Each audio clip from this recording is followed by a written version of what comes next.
Hi everyone, welcome to Homerino Collectibles, where today we're going to be taking a look at the Marvel Legends Odinson. This is basically Thor without his hammer, and this is from the Hulk Build-A-Figure wave. I have already reviewed all three of the Thor Ragnarok movie figures, so we got Thor, Loki, and Hela, and then I've also reviewed Ares as well, so you can go ahead and check out those videos on my channel. And next up, we're going to be taking a look at the last figure in the wave, then it's going to be the Build-A-Figure, so stay tuned for those.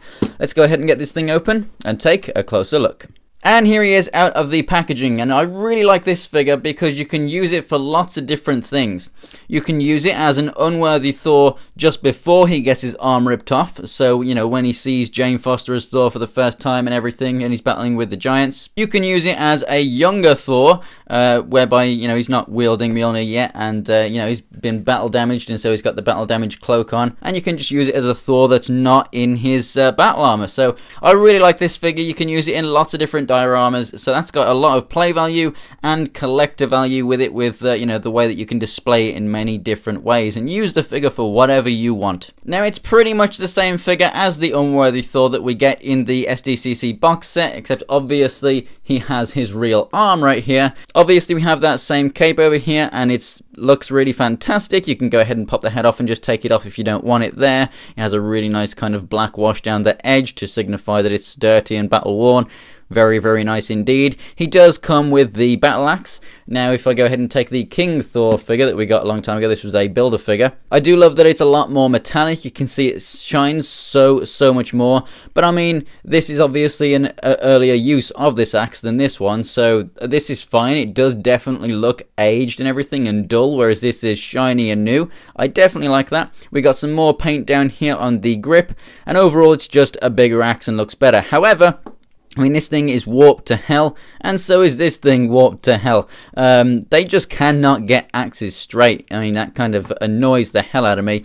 But this guy does stand 7¼ inches tall, so as you can see, he is about the same size, if not a little bit smaller than the movie Thor over here. I think this guy is actually kind of too big, to be honest with you, next to other legends. But yeah, this guy is a perfect scale next to other Marvel Legends in your comic book collection. What I really like is that it's the first Thor that we've got for a while that can actually, you know, besides movie ones, that can actually have his arms going straight down. I love that. The Return of Legends Thor and the subsequent Marvel Now Thor, they're great figures, great molds and everything, but their arms can't go straight down, and that does annoy me. We have a separate waist piece down here just to signify the kind of belt there. That looks very nice.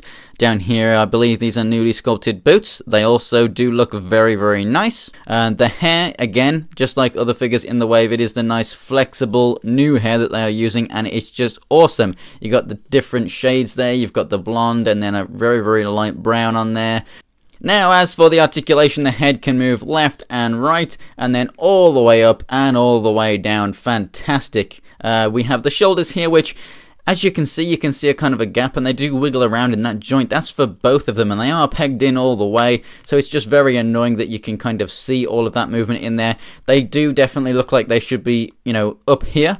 I'm not sure why they are like they are, but I do not like that at all. But anyway, they are in there securely. They're not going to come out. They rotate all the way around, and they go all the way up. You got the rotation at the upper part of the arm, double jointed elbow, which obviously, because of the size of his biceps, you can't move them that far, but it's a little more than 90. It's sufficient. Rotation and a hinge there at both wrists. You've got a good crunch, so it moves back and forward all the way. Very nice. Rotation there at the waist.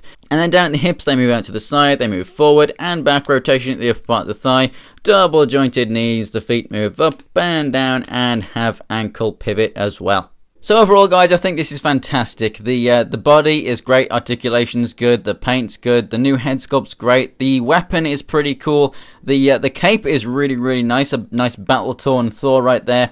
But you could also use this guy in different dioramas and displays, not just for different ages, like a younger or an unworthy or this, that, and the other Thor, but you could also use him as like an ultimate Thor if you really wanted to. There's nothing stopping you from doing that. The fact that he's out of his armor gives you a lot more possibility and a lot more range to use this figure for whatever you want to use it for in dioramas. I definitely recommend it. So thanks for watching, guys. If you enjoyed the video, go ahead and give it a like, and if you want to see more from my collection, check out my Instagram and Twitter. It's Homerino123. The links are in the description below. Check out the videos that are on screen right now, and for more Marvel Legends, go ahead and subscribe.